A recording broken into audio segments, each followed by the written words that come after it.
now let's proceed to more interactive part of our conference. If somebody from the audience wants to ask a question or share a comment with us now, we can take 1-2 questions right now. Mm-hmm.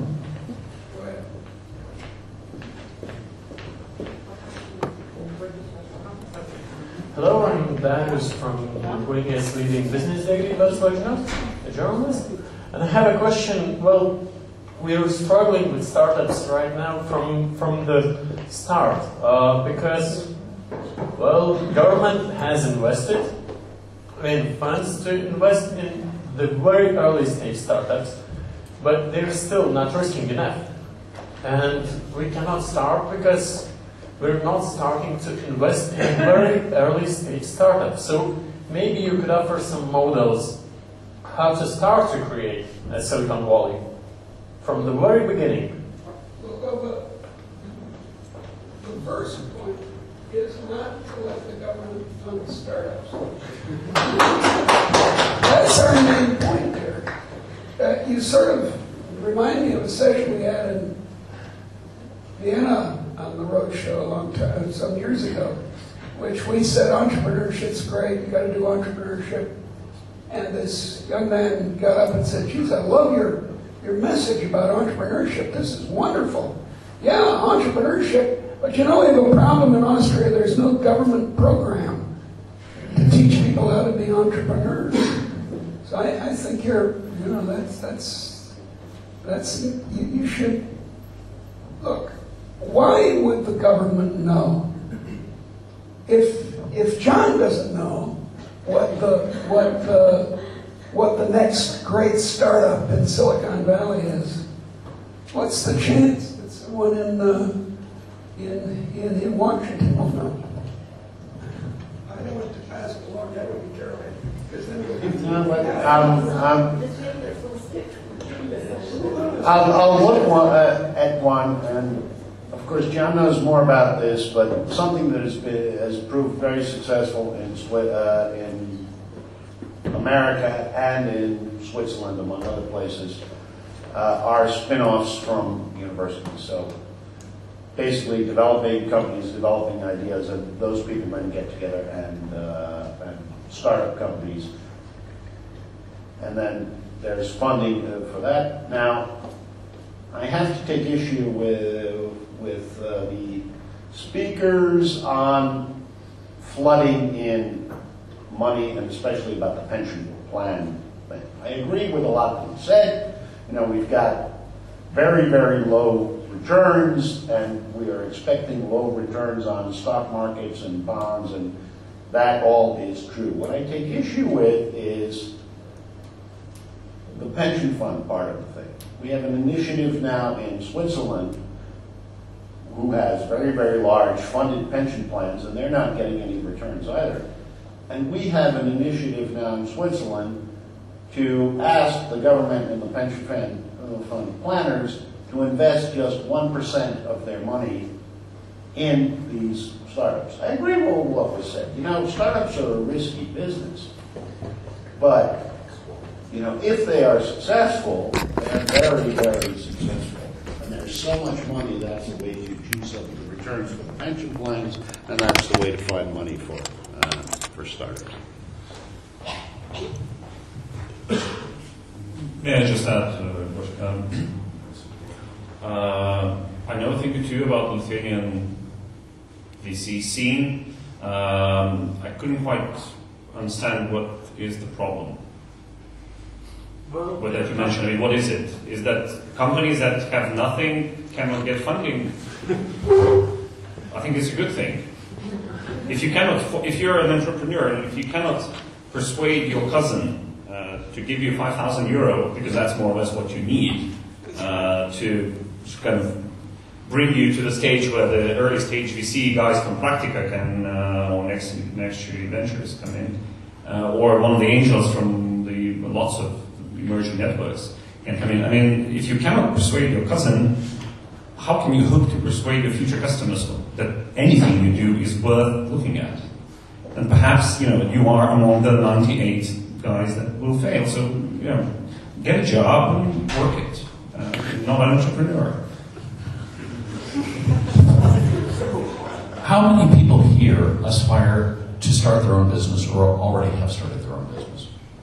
Okay, great. Many of us. I think you'll find my book particularly relevant because it's a step-by-step guide for starting your own business. Starting with what are unsatisfied customer needs in areas that you're passionate about.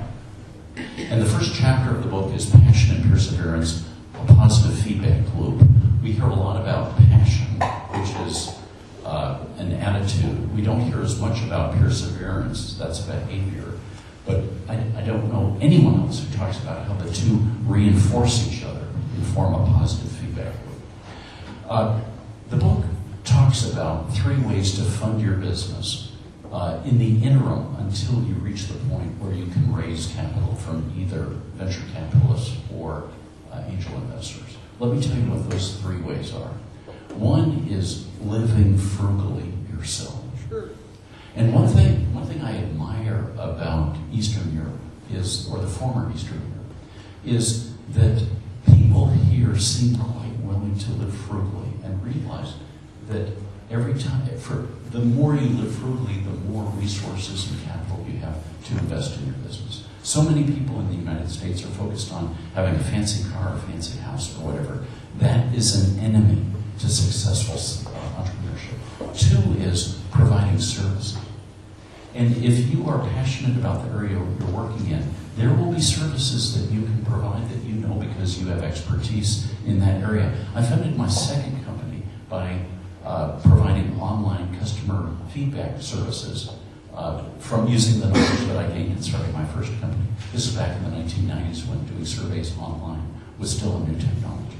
So you have skills and knowledge that you may not even realize, but you can use that to provide services, and especially if those services are relevant to the company you want to start, you're gaining customer experience and knowledge of customer requirements. 3rd is friends and family. And then, if your friends and family see that you're living frugally and that you're providing services to generate revenue to get this business off the ground, they can see that you're really serious about it, and that will build their confidence in you. So I'm not saying it's easy. I am saying it's possible, and you can do it. We have another question from the audience.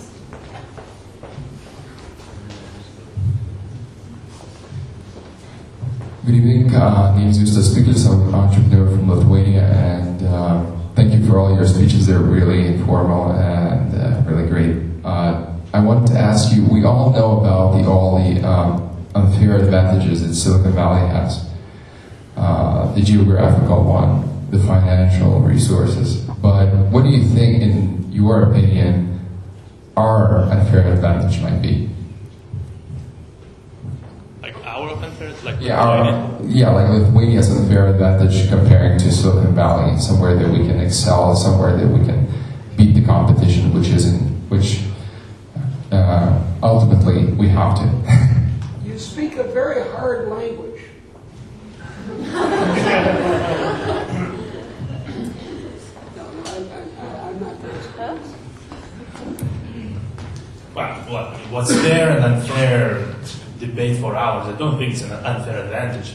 There are valleys in China that produce socks, or the stocking valley, that employ over 3 million people, and everyone in that province, they specialize in making socks, and obviously and stockings. And if you live there, you know how to make stockings, you know how to operate machinery. It's really nice being in that area. You could also call that an unfair advantage.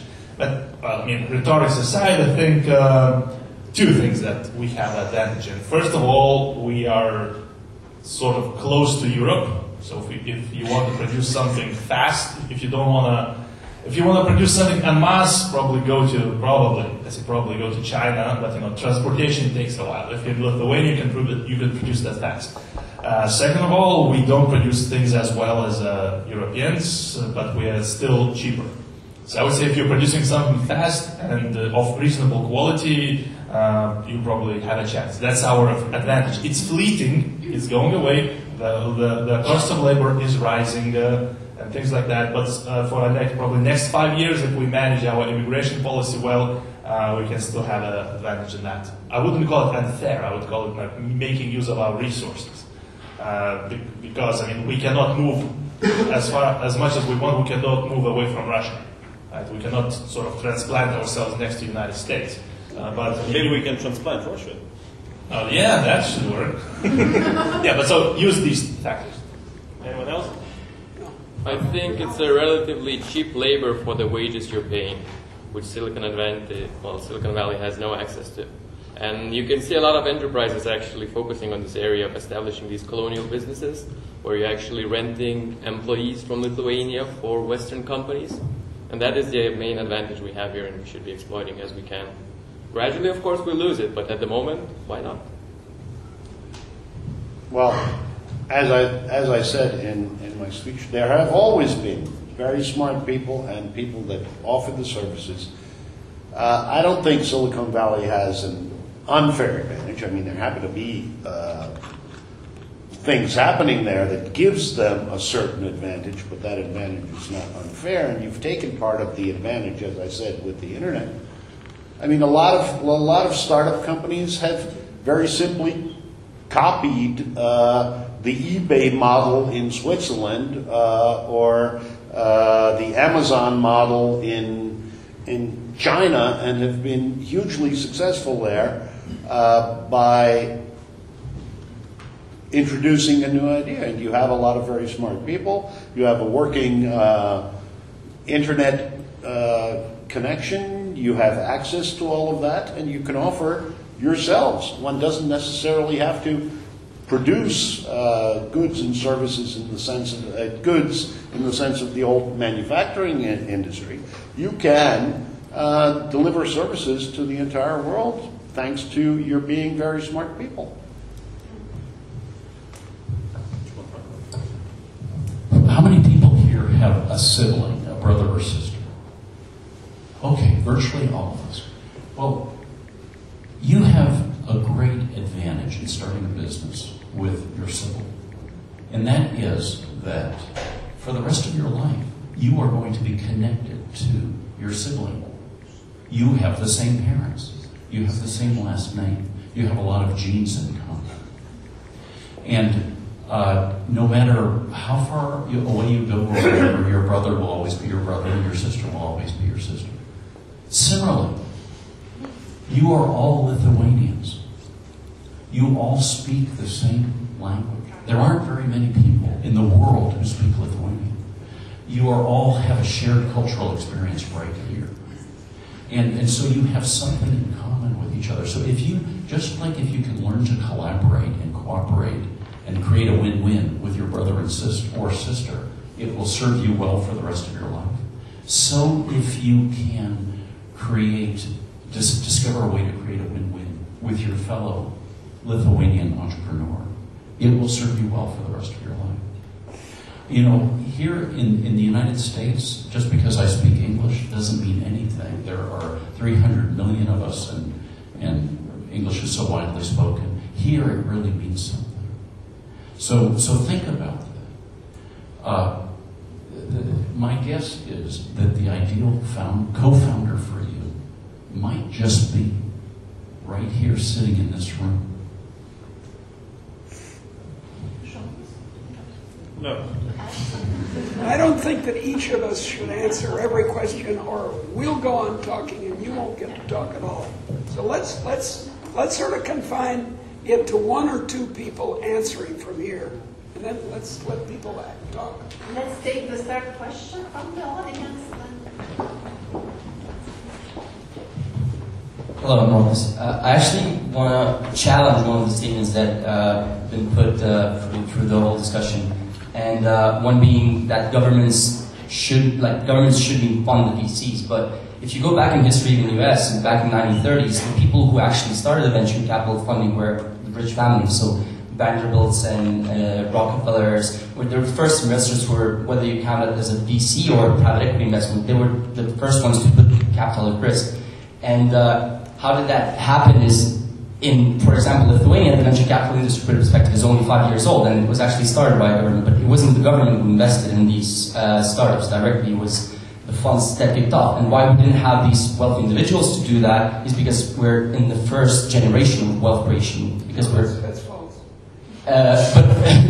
So coming back to another thing that Liutauras put on the slide is that why the government investment participation is actually growing is, I think there's two things, because a lot of these venture capital as per se are created purely because people are not willing to allocate capital to risk, and that's maybe a question whether there's not enough ideas to put at risk, but it's more of a mentality because people are not willing to take those risks at the first place, because in the history that we have for 26 years, there was a lot of things why people were neglected to look at, because there were busts and people were not willing to put that money at risk. There's a deep historical error in your argument. I understand you're not being malicious or something, but you're mistaken.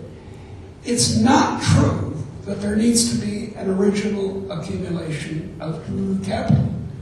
This is an idea from Marx, but indeed it was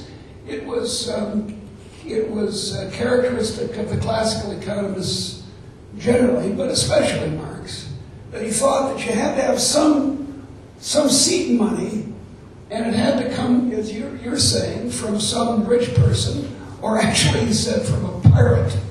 That was one of his claims. And it's just not historically true. All the entrepreneurs and financiers of entrepreneurs here can tell you that little companies grow from credit card debt, or, as people have said, from borrowing from your uncle. Vanderbilt started with a ferry, that is a boat for taking people across and up and down the Hudson. That's what he did. He was a ferryman. Eventually, his family got rich, but that wasn't big. Andrew Carnegie was a weaver in Scotland, an apprenticed weaver. These people, they started. They had a good idea, and we economic historians discovered, studying the Industrial Revolution in Britain, that most of it was financed by trade capital, that is, loans from your wholesaler, or especially, and still to this day in most companies, by retained earnings. As John said, don't live a luxurious style. And I'm so emphatic about it because right after people say there needs to be an original accumulation of capital, they say, yes, the only place to get that is the government, because the government's big. And so they'll have the money, let's go to the government. And it's fatal. It's fatal for entrepreneurship because, as we've all been saying, governments don't know. It's not that they're evil, and many people here work for the government. I have cousins who work for the government. I work for the government. In fact, I work at a state university. But the government doesn't know, and big amounts of capital are not necessary for startups. That's why they're called startups. Just welcome in. I think it's not a matter of allocation of capital, it's the way you structure it, because, for example, Israel structured an Yomza fund that was government-backed fund, which was more from the U.S., and it did work. But I doubt that very many of those companies work, because even the Israeli government, which is very smart about lots of things, doesn't know better than the market does or entrepreneurs do. Those are the two sources. Well, let's not do the whole thing. I'll just reiterate. But here, if you're sitting here, I founded a company that gives financial advice. And when I was working in the bank, we had a huge dealing room, and having your Bloomberg screen and all that stuff cost 10,000 euros a month. And you may have seen, I've been looking at my phone. I'm watching the American markets right now. all that stuff that used to be hugely expensive and all that information that used to be proprietary is now available on the internet basically free. I mean, it cost a lot of money to put the internet and all these pipes in, but every additional megabyte, gigabyte, or whatever doesn't cost you much. You have great free plans.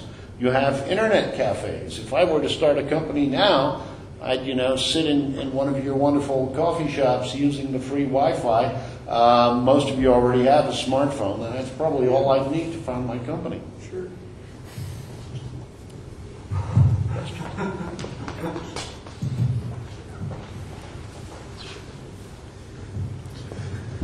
Thank you all for being here. This is really exciting. My name is Connor Clark. I'm actually an economic researcher with the State Department, which is I'm an intern, so that's a more realistic way of putting it. And I really appreciate the "we're not all evil" comment. Thanks for that clarification. But yeah, I'm very much interested in the international business scene, and to that extent, I'm wondering how you could comment on the accumulation not of financial capital, but of human capital, or the critical knowledge and skills needed to start up a business. In the U.S., we graduate from high school having to memorize weird biological terms for fish, and then we forget them all 15 minutes after the exam because we're not going on to be biologists, except for those who are. And yet we don't know how to take out a loan yet unless we have parents who have done it before. We don't know how to define a mortgage, or much less navigate our very complicated healthcare system. Another actually unfair advantage you guys might have in terms especially of those labor costs. And my comments aside, I think it would be really interesting if you could comment, especially if you have direct experience in educating the populace, just as a certain language is a skill. Financial literacy, what some U.S. schools still call home economics, that workforce with a basic know-how of at least being able to handle your own affairs and live frugally before you can start up, and apply that to starting up a new business, and maybe what government role there might be, or what good stuff the private sector is doing. Thank you. May I? Sure. I mean, I'm not the chair. Go ahead. Yes, as I said in the beginning, probably filled out my LinkedIn being drunk, but was right about one thing at least. I am a member of the board of the Children Achievement Lithuania, which is a non-profit, privately funded organization teaching economics and entrepreneurship skills to kids and young people in universities. This is probably the most, of all the things you mentioned about, this is the thing I'm the most proud of. Because I think we're doing a very important job, especially in a country that 30 years ago was under the yoke of the most oppressive regime in the world. We have come a long way. The organization is now 23 years old, and what we're doing is we are teaching kids in, I think now, every second school of Lithuania. The penetration rate is getting slower because you're hitting the really nasty school headmasters. But that is a function of the, let's say, as Professor McCloskey mentioned, the treason of the clerisy. That is still an ongoing thing in Lithuanian school headmasters, but still, in those that we do, kids actually get to train in running their own business with real money. They do mini IPOs. They raise like 500 litas, so that's like 130 euros. They buy whatever, I don't know, potatoes and meat chips, and then sell them to other people, and they have to track accounts, and then they either turn a profit or turn a loss, and they will have learned how to play in a team, how to find out what the people around them need the most, and will actually be willing to pay money for. I think these are tremendously important skills to have, but not only skills. I think what is most important is so it's a basic human thing, actually, being an entrepreneur. I mean, you think of what other people have problems with, and help them solve those problems, and hopefully making a buck in the process, which is also a good thing, and be cool about it, and not think that some more liberal arts inclined co-students of yours will just kind of sneer at your petit bourgeoisie activities and be all French at you.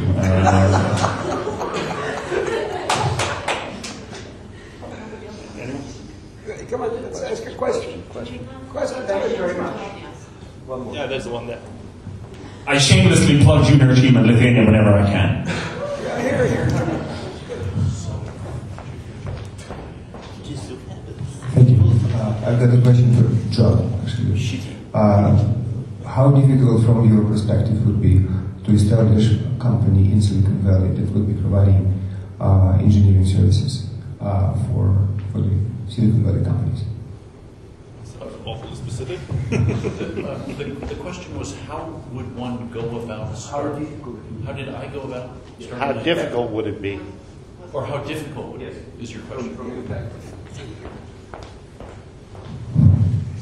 Well, difficult is a tough word to respond to because it depends upon your skills, your history, your network, and Tolerance for pain. all of these factors. But certainly there are lots of companies that provide engineering services. It is a very viable way to get started. Before I started my first software company, I provided marketing services because most of my career has been in marketing. My earliest part of my career was in digital signal processing engineering. But, so it's very doable.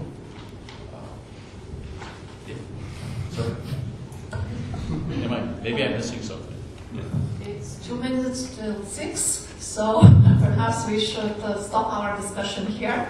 And as promised, John will hand 2 questions, 2 copies of his book to the authors of the best questions in the session.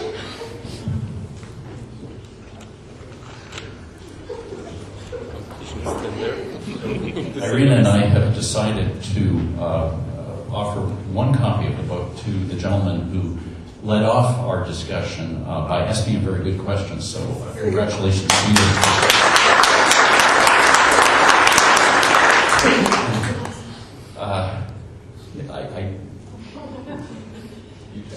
Panel, help us to decide. I think that was a very specific question about establishing That the business. was my idea too. Yeah. I think there was a part pitch, part question. Elevator pitch, yeah.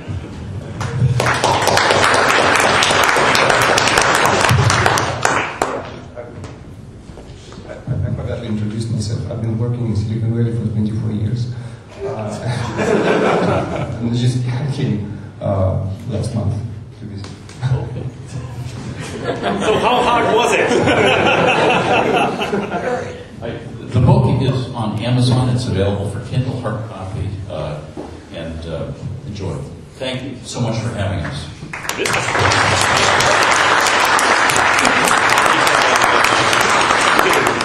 And instead of concluding remarks and comments, I would just want to thank again our speakers, distinguished speakers on the panel, the Free Market Institute, Lithuanian Free Market Institute organizing this event, the Free Market Roadshow, and of course hosting university, ISM University of Economics and Business. And let's continue in our discussion in informal and formal ways. Have a nice evening.